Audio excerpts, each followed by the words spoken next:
Okay, so if you've ever made anything, I'm talking a report, a painting, a book, anything, you know that nagging voice in your head right at the end. Is it done yet? You find yourself tweaking and polishing, and you're just stuck, right? Stuck between shipping it too soon and getting lost in this endless spiral of perfectionism. But what if there was a totally different way to think about that finish line? Sounds a little weird, right? But believe me, the answer is hiding inside an invention that wasn't built for speed at all. It was built for something that, honestly, is way more important for us creatives: accuracy. So, to really get this, we've got to travel back in time. We're going to 1816 to meet a Swiss watchmaker, a guy named Louis Moinet. Now, he invented the very first stopwatch, but here's the kicker. He wasn't trying to time a horse race. He had something much, much bigger in mind. See, Monet called his invention the counter de tiers, which basically means counter of thirds. And it wasn't for sports, it was for astronomy.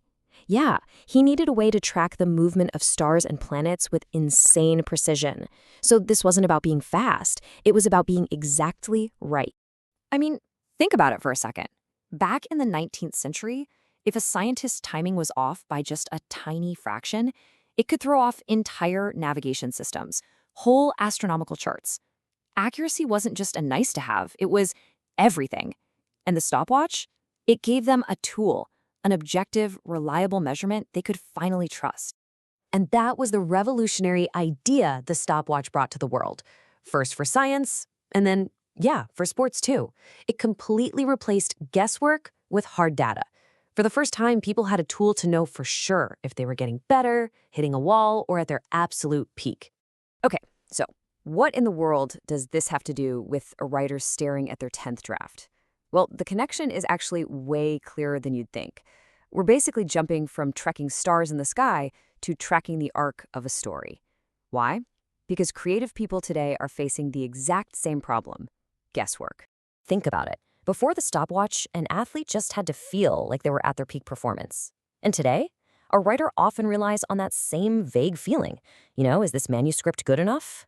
That's the heart of the problem, right there. We are using these fuzzy, subjective feelings to try and answer a really objective question. And this quote, man, it just nails it. The whole point of the stopwatch wasn't to measure forever. It was about finding the right data point and then knowing when to stop. And for us writers, that's everything. It's about knowing the exact moment when more revision isn't helping the story anymore.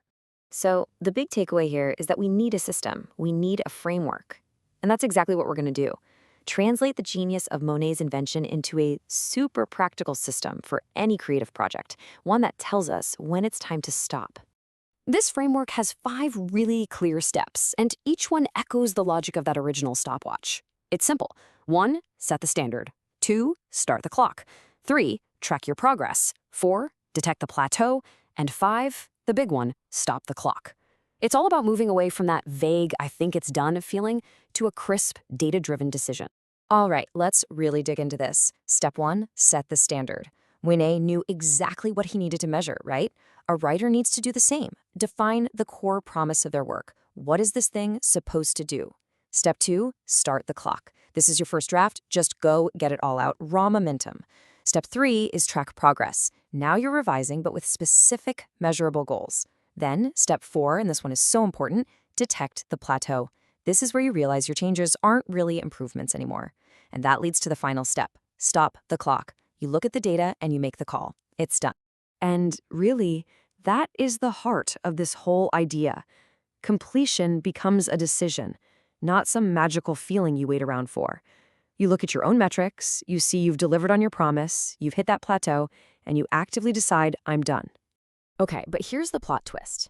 This is where it gets a little trippy for us humans. We've all been conditioned to believe that ready is supposed to feel good, right? Like it should feel certain and confident. But the truth, it's often the complete opposite. The myth we all buy into is that we'll be hit by this amazing wave of confidence. But the reality, for most of us who create things, finishing feels, well, it feels terrifying. You're swimming in doubt and discomfort.